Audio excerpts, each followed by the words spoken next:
Please tell me how is this so cool? Ooh, ooh, ooh. So guys, for our spaghetti, I have 1 onion, 2 scotch bonnets, and a little bit of paprika pepper. It's not up to half and it's not up to 1.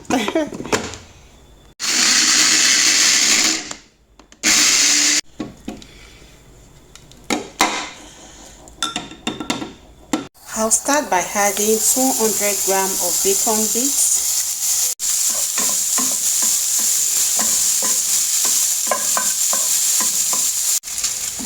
So I'll go ahead and take that off.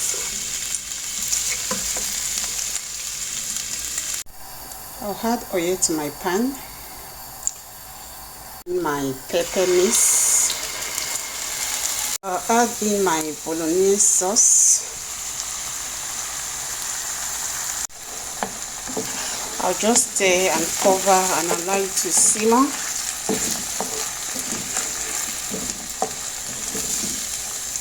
While over here I'm cooking some beef, I'll just cover that and allow it to cook.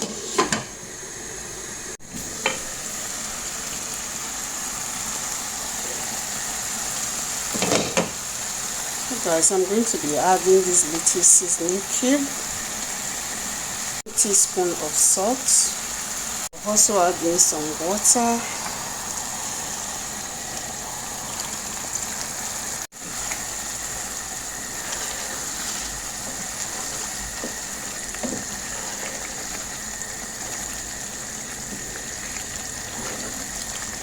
I'm going to be adding the bacon bits again. Take a look at how beautiful that is. I'm going to cover and allow it to cook on low heat. I'll add our beef when it's ready. So right now it's not ready. So I'll be frying this before I add it to the sauce. So guys, our sauce is ready. So I added in the beef, and also our spaghetti is ready.